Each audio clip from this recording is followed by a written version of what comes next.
Hey everybody, welcome back to Gearheaddaily. Eric, as usual, beard, mustache, I don't know, not 100% on point, but close enough, I guess, for today.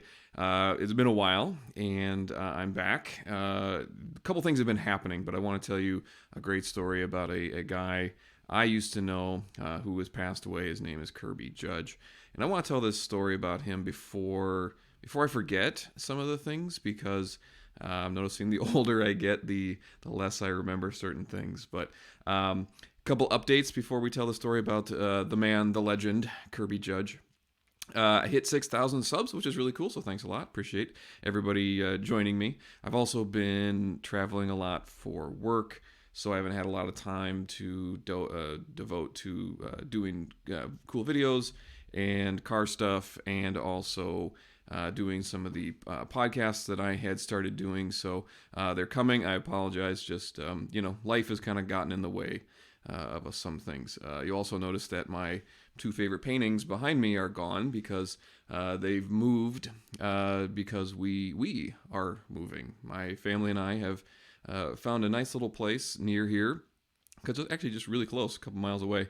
But it is a really, really cool place.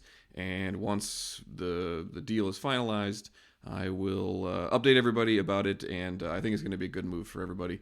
The house is really nice. It's got a really good property. It's got lake access and a pretty good sized shop. So maybe there's some new toys in my future. So we'll see. So anyway, just wanted to give everybody the update on that. Some folks have asked me to follow up on the HOA truck guy, so I'm trying to track him down at the moment. If you're watching this, HOA truck guy, hey, send me an email. It's going to be down below, or send me a comment or something, and we can catch up and kind of see what's been going on. So. I wanted to tell this story because about Kirby.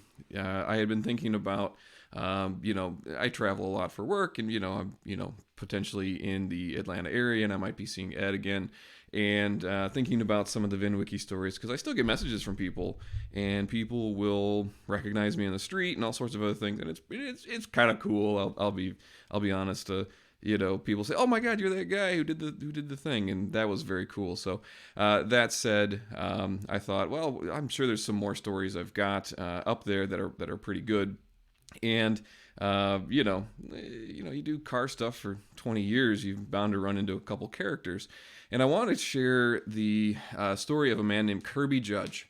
So this was back when I was in graduate school, and I was looking for a part-time job that was very flexible, that would give me a lot of time to devote to school, but also give me some extra money so that I could eat, that sort of thing. And I took a job at a dealership, being a kind of just detailer, gopher kind of guy. So I'm in my early 20s, broke as usual. But you run into some characters at dealerships. They're odd. And if anybody remembers my interview with Rob Pitt, there's always there's always a couple characters at dealerships. So this particular one was actually a very positive one. So later one evening, this was back when I was smoked, and there was this guy, and let me describe him for you because it's just this weird juxtaposition of just. You just don't expect this sort of stuff out of at a dealership. And so let me describe. He's like 6'3", maybe 130 pounds soaking wet. I mean, real thin, lanky guy. I mean, just he did not. I mean, the guy could eat all day long and he would never gain an ounce. And super tall, big cowboy hat, and the blouse, the cowboy blouse with the bolus, big belt buckle, tight skinny jeans, and not ironic either. This is back in the early 2000s, so that was before the skinny jean era, and cowboy boots. And later found out that that's just kind of how he dresses, just how he is. Big glasses, and he was, I think he was 60, in his mid 60s when I met him. And I saw him smoking, and I didn't have my lighter, and I said, "Hey, can I borrow your lighter?" And he kind of gives me this "Well, young man, are you saying?" And I don't know how he said it because it's been so long. It's been close to 15 years now, but he said it in such a way where he kind of gives me this like kind of erudite look of.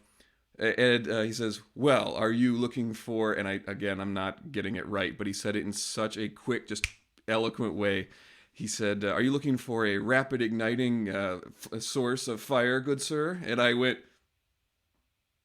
um, "Yes, I guess."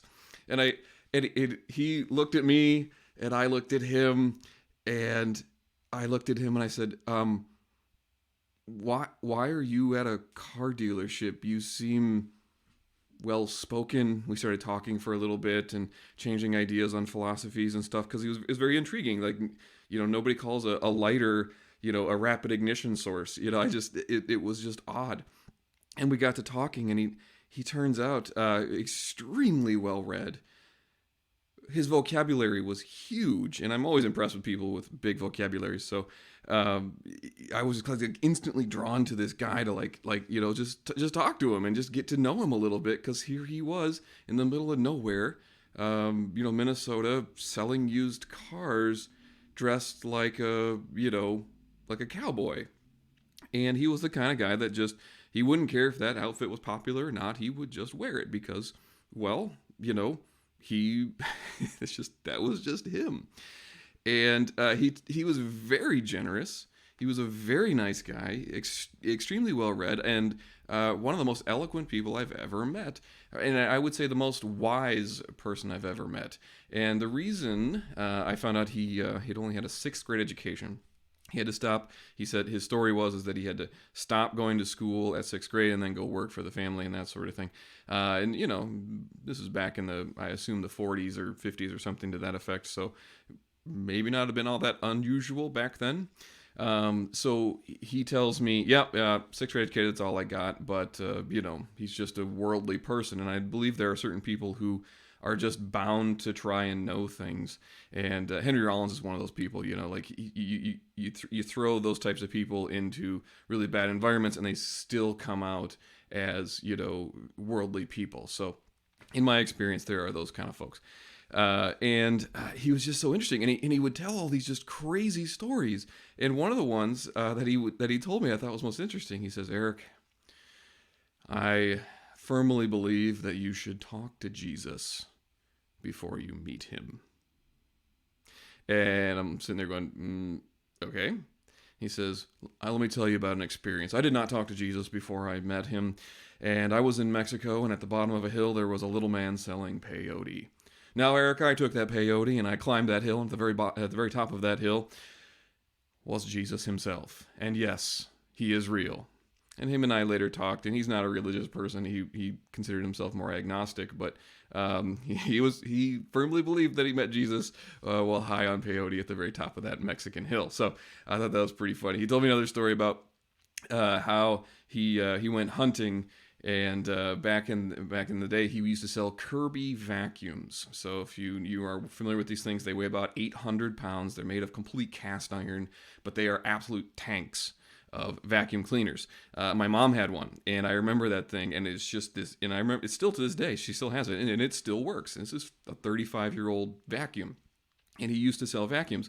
And he said his way of doing it is he would grab a 2-liter of soda. This is back in the 80s. And he would go door-to-door salesman.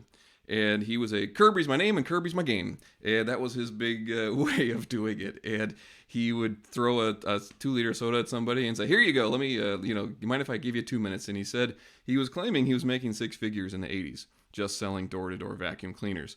And he had a bunch of salesmen working for him, and he told me he got shot point blank with a 45.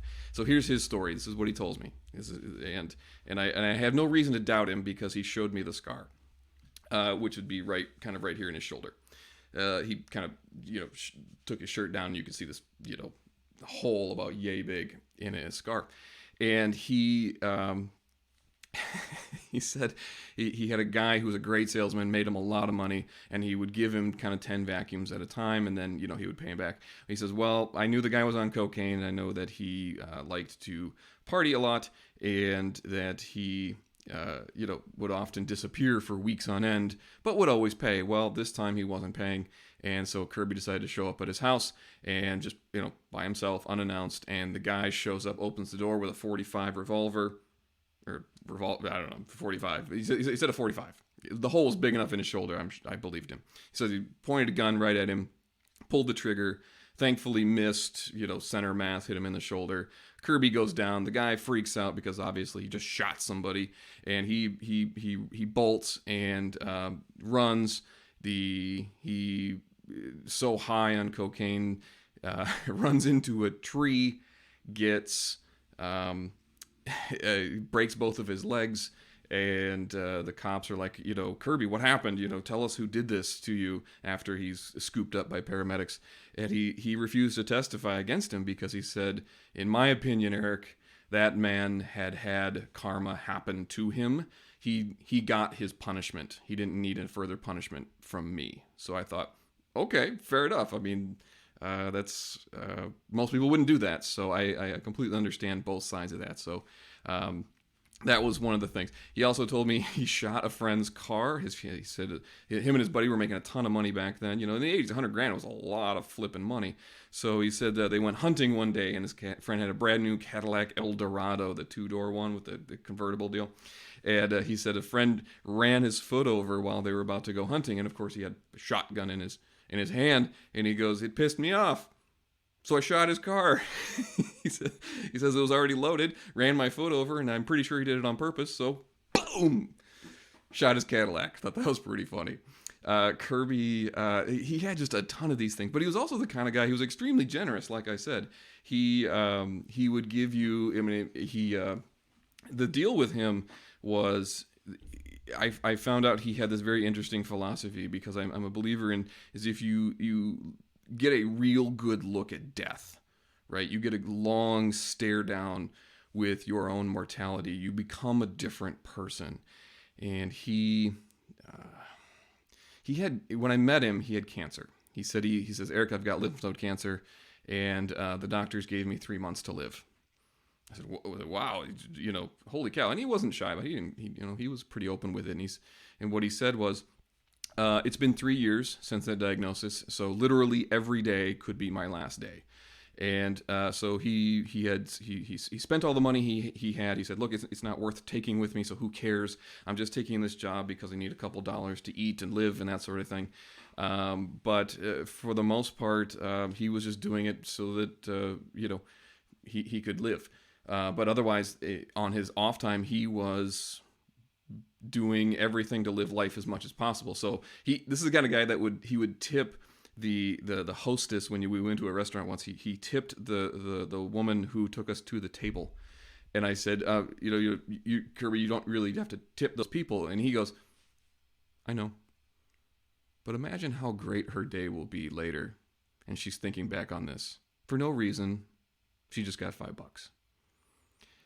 And there's nothing I can say to that. You're 100% right, dude. So it was in the newspaper. He used to ride his motorcycle in the snow as well. So that was kind of a big thing for him. And I just thought he was insane. But he drove a touring motorcycle, a BMW touring style motorcycle, and he got into a pretty bad wreck. Not in the snow, actually, during dry pavement, and it happened actually near my house.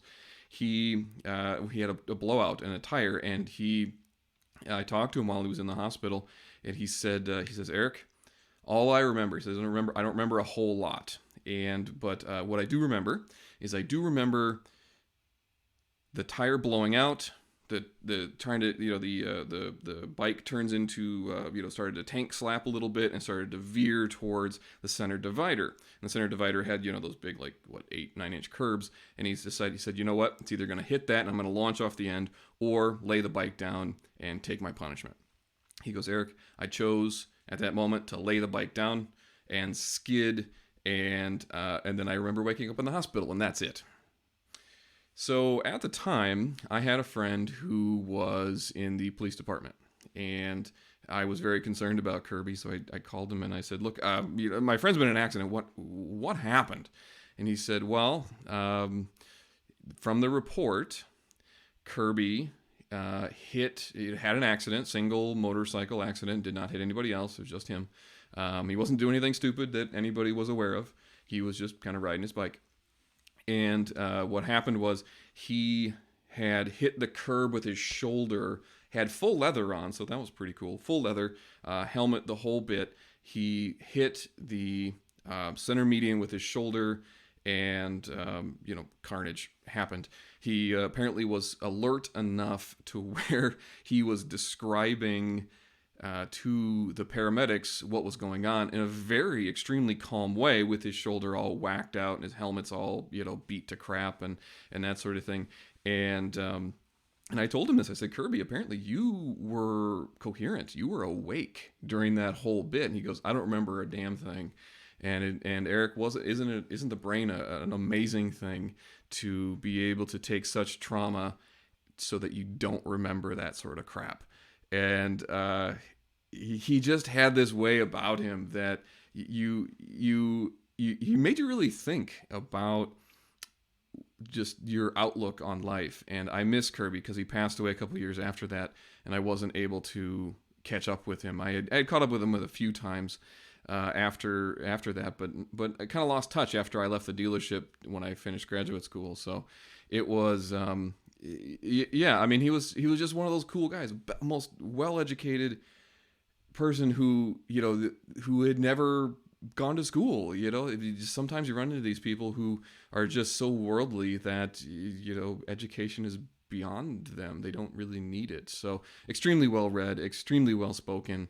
Somebody I really look up to as far as kind of being a mentor a little bit back in those days, because I needed somebody to kind of keep my feet on the ground a little bit. So there's more to the Kirby bit. I mean, there's just so many of these little things that happened and little stories that he told me. But I just wanted to put that out there that I just kind of missing him a little bit and missing hanging out with him and little tidbits of wisdom he would give you, and the way he would just frame every single situation as he almost kind of like always knew the right thing to do, or the right thing to say, or a way of putting things into perspective that put things in order in your brain that said, you know what, I can't argue a darn thing. And I think when you face death every day, like he was acutely aware that he could die at any single moment, because he's living on borrowed time.